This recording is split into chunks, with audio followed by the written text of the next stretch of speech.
আমার চ্যানেলটা লাইক করবেন, শেয়ার করবেন, সাবস্ক্রাইব করবেন, বেল আইকনটা প্রেস করবেন।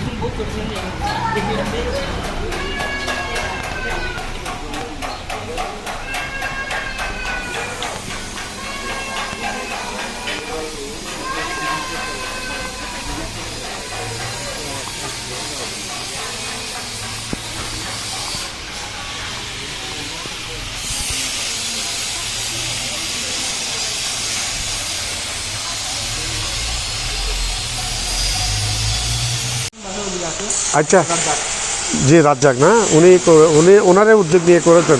ওনার হুজুরের মাজারটা আগে এরকম ছিল না, পুরানো ছিল। এখন এই 1 মাস আগে এই মাজারটা সংস্কার করে আদাল পুরো চেহারায় পরিবর্তন করে দিয়েছে। এটা অনেক সুন্দর মাজারটা, অনেক সুন্দর এই মাজারটা। মাজার চেহারা এই যে এখানে দেখা যাচ্ছে হযরত শাহ সুফির টং ফকির রহমতুল্লাহ আলাইহি, আল্লাহ পুরো একটা এসএসের একটা ইয়ে দিয়ে দিয়েছে।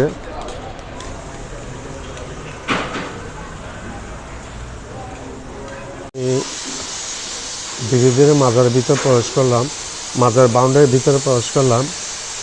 এই দেখেন মাজারের, এটা ভিডিওটা বেশি বড় হবে না, ছোট হবে। এই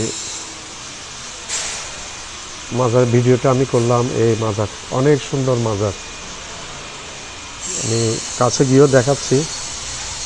হযরত শাহ সুফি টং ফকির শাহ রহমতুল্লাহ আলাইহি মাজার। এই দেখেন এটা কাবা শরীফের ইয়ে লাগিয়েছে, কত সুন্দর কাবা শরীফের ইয়ে লাগিয়েছে। এক পাশে লা ইলাহা ইল্লাল্লাহ মুহাম্মাদুর রাসূলুল্লাহ, আরেক পাশে হুজুর পাক সাল্লাল্লাহু আলাইহি ওয়াসাল্লামের রওজার ছবি, মদিনা শরীফের ছবি, রাসূলুল্লাহ মদিনা শরীফের ছবি। আমি একটু মাজার কম্পাউন্ডটা একটু ঘুরে ঘুরে দেখাচ্ছি।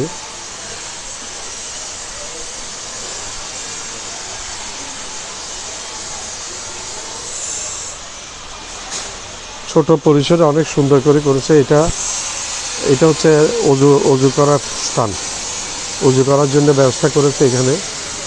এই দেখেন অনেক সুন্দর মাজার। ওনার অনেক কারামত আছে। এই ছেলেরা নাকি বল খেলতেছে, লাঠি দিয়ে বলটা নাকি মারছে, এদিকে আসছে, এটা শোনা যায়। এবং ছেলের পাটা নাকি বাঁকা হয়ে গেছে, পরবর্তীতে সে মারা গেছে না কি ধরনের এটা একটা কথা শুনলাম।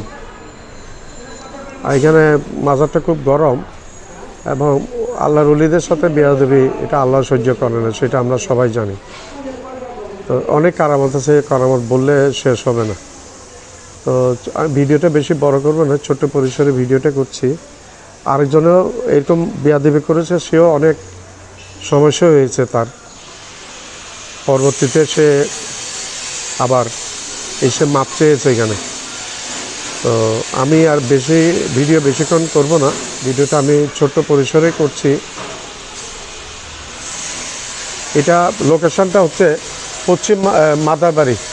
পশ্চিম মাদারবাড়ি যাইতেই রাস্তা কতটুকু সামান্য কতটুকু আছে, রাস্তার ডান সাইডে ঢোকার সময় রাস্তার ডান সাইডে দেখবেন টং ফকির হুজুর, টং ফকির হুজুরের মাজার। তো আমি চলে আসছি আস্তে আস্তে হেঁটে টং ফকির হুজুরের মাজারের ভিতর। তো দেখায় মাজারটা বেশি বড় না, ছোট, কিন্তু এত সুন্দর করে বানিয়েছে। এটা একবারে দেখার একটা সুন্দর, একটা ছোট জায়গার মধ্যে কি সুন্দর করে মাজার বানায়, সেটা আপনি এটা না দেখলে বুঝতে পারবেন না। আমি ভিতরে চলে এসে বাইরের ইয়েটাও একটু দেখাচ্ছি। এটা বাইরের অংশ, বাইরের ইয়ের ছবি দেখাচ্ছে আমি গ্লাস দিয়ে। বাইরে প্রচণ্ড রোদ। আমার চ্যানেলটা লাইক করবেন, শেয়ার করবেন, সাবস্ক্রাইব করবেন, বেল আইকনটা প্রেস করবেন, সাবস্ক্রাইব করতে ভুলবেন না।